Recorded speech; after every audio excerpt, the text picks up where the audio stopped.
Hello students, तो आइए पढ़ते हैं आज एक नया टॉपिक है ना। अल्फा कण की नाभिक से निकटतम पहुंच की दूरी। अभी हम जो चैप्टर पढ़ रहे हैं वो है परमाणु, यूनिट 8 का चैप्टर है परमाणु, एटम्स के बारे में पढ़ रहे हैं। उसमें रदरफोर्ड का हम लोग पिछले वीडियो में पढ़ चुके थे, रदरफोर्ड का मॉडल जिसमें अल्फा स्कैटरिंग हुआ था। तो अल्फा स्कैटरिंग में अल्फा कण जो होता था तो बहुत सारे अल्फा कण भेजे जाते थे। उसमें से एक अल्फा कण था जो सीधे न्यूक्लियस की ओर आता था, तो वह न्यूक्लियस से कुछ दूरी पर वापस लौट जाता है ना। तो ऐसा देखा गया था अल्फा प्रकीर्णन प्रयोग में। तो उसी के पढ़ना है कि कितनी दूरी से लौट जाता है, उसी को कहा जाता है अल्फा कण की नाभिक की निकटतम पहुंच की दूरी। देखिए क्या लिखा हुआ है, जब तीव्रगामी अल्फा कणों को नाभिक की ओर सीधे प्रेषित किया जाता है तब ये नाभिक के निकट पहुंचकर वापस अपने पथ पर लौट जाते हैं। जिस बिंदु से अल्फा कण वापस लौटते हैं वहां से नाभिक के बीच की दूरी को नाभिक के निकटतम पहुंच की दूरी कहा जाता है ना। तो नाभिक के निकटतम पहुंच की दूरी क्या है, तो यहां से अल्फा कण हुआ चलना, सीधा नाभिक की तरफ आया और इस बिंदु से देखिए लौट गया वापस। तो यहां से नाभिक के बीच की जो दूरी है उसको क्या कहा जाता है, निकटतम पहुंच की दूरी। और उसको देखिए ऊपर करके हमने दिखाया है और इसको R0 से लिखते हैं, है ना। तो यही दूरी है अल्फा कण का आना और जहां से लौट जाना, वहां से नाभिक के बीच की दूरी को क्या कहा जाता है, इसको कहा जाता है निकटतम पहुंच की दूरी या डिस्टेंस ऑफ क्लोजेस्ट अप्रोच। अब देखिए क्या होता है, इसके लिए हम लोग को फॉर्मूला भी निकालना पड़ेगा।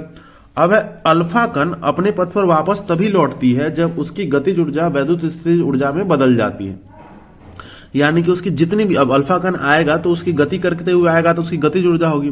और अल्फा कण पे क्या होता है, दो धन आवेश होता है और यहां भी कितना धन आवेश है, तो धन आवेश इसको रिपेल करेगा तो धीरे धीरे स्लो होगा और स्लो होकर यहां से फिर वापस लौटेगा। जैसे जैसे स्लो होता जाएगा और इसकी स्थिति बदलती जाएगी, इसमें इसकी जो गतिज ऊर्जा होगी वह स्थितिज ऊर्जा में बदलती चली जाएगी। तो आइए देखते हैं कि कितनी गतिज ऊर्जा थी। तो जैसे यहां से चलना हुआ और यहां पहुंचा तो सभी गतिज ऊर्जा, कुल गतिज ऊर्जा क्या में बदल गया, वैद्युत स्थितिज ऊर्जा में। तो गतिज ऊर्जा का जो मान होगा वह वैद्युत स्थितिज ऊर्जा के बराबर होगा, है ना। तो गतिज ऊर्जा का मान अगर वैद्युत स्थितिज ऊर्जा के बराबर है तो हम लिख सकते हैं यहां पे गतिज ऊर्जा बराबर वैद्युत स्थितिज ऊर्जा। देख सकते हैं, अब गतिज ऊर्जा का फॉर्मूला आप लोग जानते हैं कि 1/2 mv² होता है।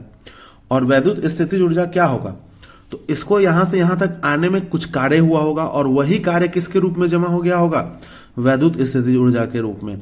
तो ये किसके बराबर हो जाएगा, कार्य यानी कि W। ठीक है, अब आप लोग जानते हैं जैसे V बराबर क्या होता है, W/Q, ये जानते हैं। तो यहां से हमको आएगा W इक्वल टू क्या आ जाएगा, Q इंटू V। तो यहां से आप देख सकते हैं कि 1/2 mv² इक्वल टू फिर से आएगा W की जगह पे क्या आ जाएगा, Q इंटू V, या 1/2 mv² इक्वल टू Q का तो Q ही रहेगा। ये Q कौन सा Q है, जो अल्फा कण आया है, तो इसको Q अल्फा भी लिख सकते हो, है ना, Q अल्फा। अब यहां से पोटेंशियल V का फॉर्मूला क्या होता है, तो V का फॉर्मूला होता है 1/4πε0 इंटू Q/R। ठीक है, तो आप देख सकते हैं कि यहां से लौटा है तो यहां पे अल्फा कण आ गया और यहां पे दूसरा, यहां पे धन आवेश क्या है, नाभिक है। तो इसके लिए क्या हो जाएगा, V का वैल्यू Q/4πε0 इंटू 1/R0 होगा, क्योंकि दोनों के बीच की दूरी कितनी है, R0 है। ये R दोनों कण के बीच की दूरी को बताता है। अब यहां से Q का मान रखेंगे हम लोग 1/2 mv² इक्वल्स टू आएगा, Q अल्फा है तो अल्फा पे कितना धन आवेश होता है, 2 धन आवेश होता है, तो है ना। तो 2 और आवेश के लिए E 2E इंटू, अब यहां पे कितने धन आवेश है, तो यहां पे आप धन आवेश है, यहां पे प्रोटॉन है और न्यूट्रॉन है। तो न्यूट्रॉन पे तो कोई आवेश नहीं होता है, प्रोटॉन कितना है टोटल, Z है, क्योंकि प्रोटॉन की संख्या को क्या चीज से दिखाते हैं, Z से। तो टोटल कितने प्रोटॉन है, Z है। और एक प्रोटॉन पे कितना चार्ज होगा, तो E होगा, तो Z प्रोटॉन पे कितना चार्ज होगा, ZE। जैसे एक प्रोटॉन पे E चार्ज तो 10 प्रोटॉन पे 10E, 50 प्रोटॉन पे 50E, तो Z प्रोटॉन पे ZE। तो ZE बटा में क्या आएगा, 4πε0 इंटू R0। ठीक है, अब हमको ये R0 की ही तो दूरी निकालनी है, तो R0 को हम इधर ले आते हैं।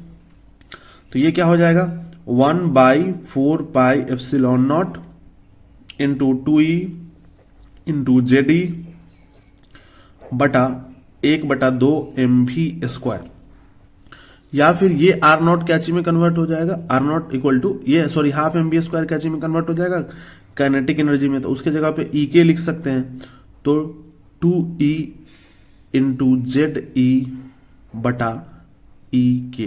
तो ये फॉर्मूला हमको निकल गया, जिसके सहायता से हम डिस्टेंस ऑफ क्लोजेस्ट अप्रोच यानी कि निकटतम पहुंच की दूरी हम ज्ञात कर सकते हैं। तो उम्मीद करते हैं कि आपको समझ में ये आया है। अब आइए हम लोग देखते हैं, एक और टॉपिक हम लोग को पढ़ना है, और उस टॉपिक का नाम है संघट प्राचल, इंपैक्ट पैरामीटर। टॉपिक का नाम है इंपैक्ट पैरामीटर, संघट प्राचल। अब देखिए क्या लिखा हुआ है, अल्फा कण जब नाभिक से बहुत दूर हो तो इसके वेग सदिश की नाभिक से लंबवत दूरी, अल्फा कण जब नाभिक से बहुत दूर हो तो इसके वेग सदिश की, किसकी, वेग सदिश की नाभिक से लंबवत दूरी, यानी कि जो वेग सदिश है उसका किससे, नाभिक से लंबवत दूरी को संघट प्राचल कहते हैं। तो आप देखिए यहां से अल्फा कण का वेग सदिश ये दिशा हुआ है ना, इस दिशा में अल्फा कण गया, और ये नाभिक है तो नाभिक यहां तक है, इसके नाभिक के सीध में ये रेखा है। तो ये अल्फा कण के वेग सदिश और नाभिक के बीच की लंबवत दूरी कौन दिखा रहा है, छोटा सा भी। तो यही जो लंबवत दूरी है इसी को हम लोग क्या कहेंगे, संघट प्राचल या इंपैक्ट पैरामीटर। आप देख सकते हैं कि ये यहां आने के बाद ये मुड़ गया, क्यों मुड़ गया, क्योंकि यहाँ धन आवेश है और अल्फा कण पे भी धन आवेश होता है, तो धन से धन दूर जाएगा। अब ये संघट प्राचल की दूरी जितनी कम होगी, जैसे मान लीजिए कि यहां से जाना शुरू करता अगर, तो ये और जल्दी भाग जाता दूर, है ना। क्यों, क्योंकि जितने नजदीक होगा उतना बड़ा फोर्स लगेगा और ज्यादा एंगल पे मुड़ेगा, है ना, और जितना दूर से जाएगा तो कम मुड़ेगा, कम एंगल पे मुड़ेगा। तो ये थीटा का जो एंगल है ये किस पे निर्भर करेगा, कि संघट प्राचल का मान कितना है। अगर संघट प्राचल कम होगा तो थीटा ज्यादा होगा, है ना, और संघट प्राचल अगर ज्यादा होगा तो थीटा कम होगा। इतनी बात समझ गए। अब इस संघट प्राचल को ज्ञात करने का एक फॉर्मूला भी होता है, उसको हम लोग रदरफोर्ड साहब ने उसको निकाला था, क्या था, तो 1/4πε0 into Z E square cot θ/2 half mv²। अब इसी को हम लोग ऐसे भी लिख सकते हैं, b equals to 1/4πε0 into Z E square cot θ/2 बटा e इंटू के। तो ये संघट प्राचल का फॉर्मूला है, जिससे हम संघट प्राचल का मान निकाल सकते हैं। तो उम्मीद करता हूं कि आपको अच्छे से समझ में आया होगा। मिलते हैं अगले टॉपिक में, तब तक के लिए धन्यवाद।